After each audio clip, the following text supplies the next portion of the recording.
and welcome back to my channel. I hope you're having an excellent day today. I know that I am, and I want to share with you my answers to the writing process tag. I wasn't officially tagged by anyone, but I did see this tag on Vendi, Caught Between the Pages channel. Loved her video and the way she did rapid fire, so that's what I'm going to do. But you can go and see her video by the link down below in the description box, and also the original creators video. So let's go ahead and dive into these questions.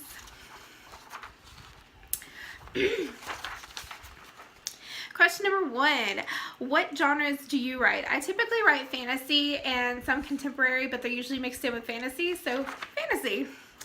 2, what setting gets you the most productive? Well, I am equal opportunity. I will write absolutely anywhere, though I do prefer to write in my office because it's quiet and I can shut the world out.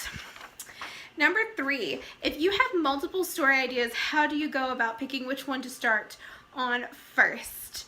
I do that based on productivity, how much of the far along I've gotten into it. So if it's something that's really tiny, there's not really much there, I won't start that one first. I'll continue on with the one that I already have.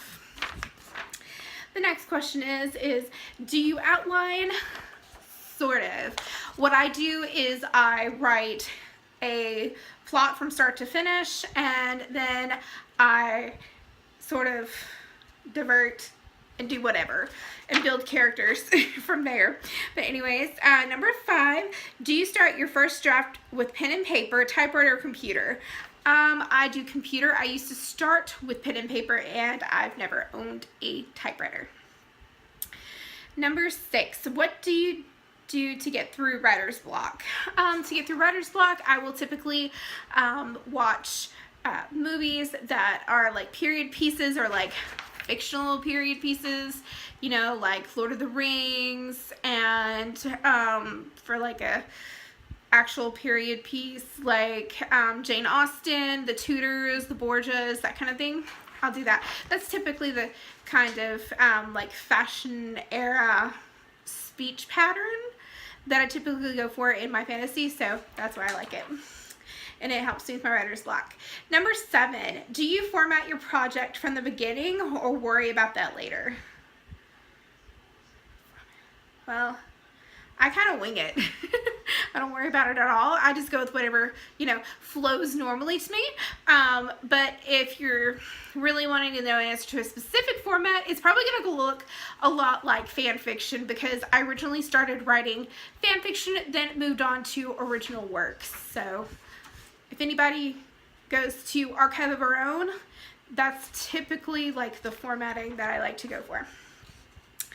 The next one is, do you edit as you go or when you're finished with the first draft? I edit as I go because I have a dash of perfectionist in me, and I also have a beta reader that reads as I write. So it's not easy for me to give up that control and just write something and not try to edit it.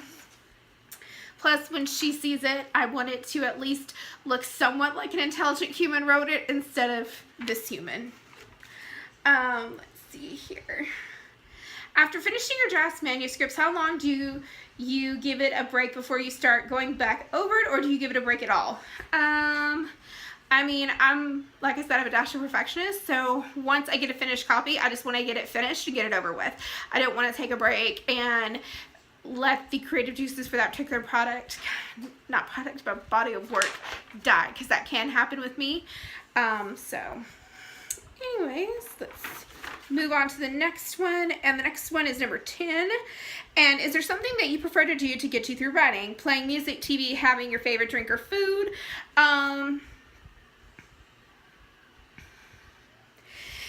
I tend to not have items playing. I know that's kind of weird, but I kind of enjoy the silence. And if I'm going to play music, it has to be music with no lyrics in it, because most people don't think about this, but music, when you listen to it, does affect your mood. whether you're happy, sad, angry, or whatever. So I don't want that to go through my writing, because a song gets caught in my head, it gets catchy, and it's all like, you know, it can be like sad or happy or whatever, and screw up my writing. It's happened before. Sarah, my beta reader, was not happy when that happened with one of my other projects. She's like, what? Anyways, next question. Do you have a schedule for your writing sessions? No, I do not have a scheduled time frame other than after work, because I can't write during work. I would get fully developed in my writing, and I would just forget all about the calls that I'm receiving. I'd be like, I don't want to take any calls. I just want to go home and write. And that's not something I need to do while I'm at work, because, you know, girls gotta eat. All right, and let's see. The next one is, do you have a word count or chapter goals for your writing sessions? Like I said before, I started writing with fan fiction, and so a lot of fanfic writers do have like goals for like word count or chapters, but for me, it's really the like as long as I get to my goal, like if A plus B equals C, if I get to C, I don't care how many chapters or how many words that I have, as long as it happens.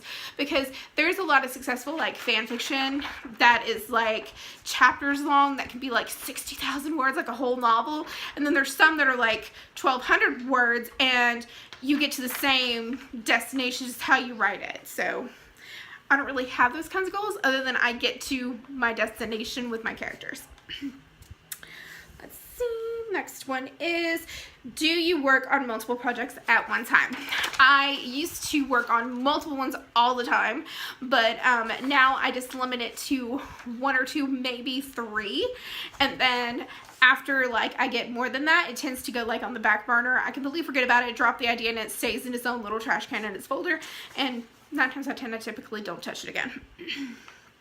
And then next one is, how often do you research what you're writing?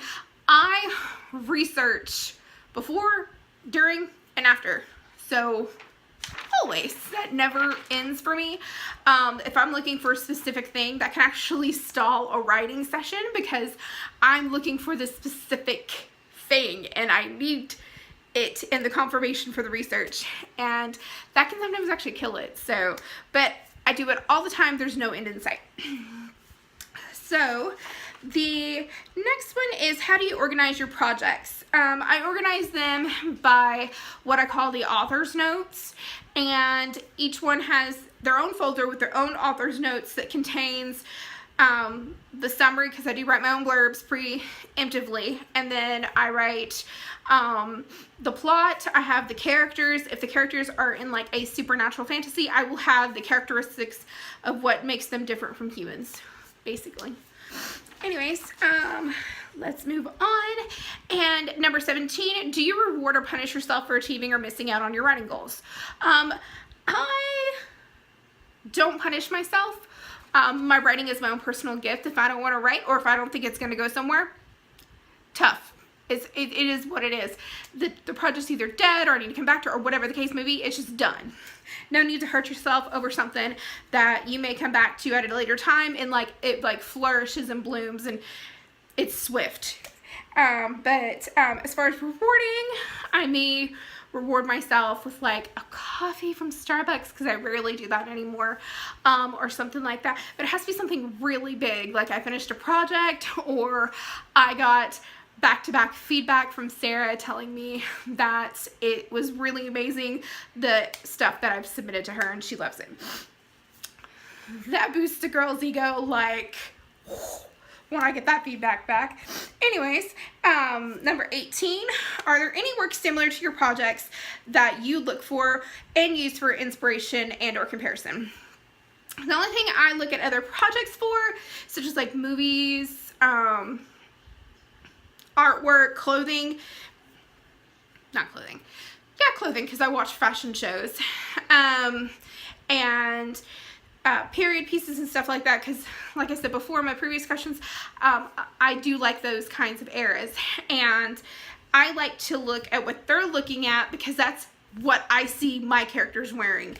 And so I will go back and look at that and be like, ooh, how do I best describe what this room looks like, what this clothing looks like? It's never for dialogue or their own scenes or anything like that. It's mostly just for like props and costumes and things like that, and speech pattern. Next are, how early do you wait to start looking for and hiring editors? I don't look and I don't hire editors. I edit my own work and I edit as I go, and I also get edit feedback from Sarah. I've never personally went to any kind of publishing company or reached out to anything of that nature. I never felt like any of my works were good enough to be able to do that, but yeah, so that answers that question. Number 20, if you've finished a first draft or manuscript, tell us how you felt afterwards. Pick your favorite if you're not through first draft yet. Tell us how you're feeling about it at the moment. Okay, hold the phone, give me a second. To answer number 20, I had to go get this bad boy. This is my very first draft for manuscript. I wrote it in 2011. It contains my author's notes for the story and also said manuscript. And it's edited.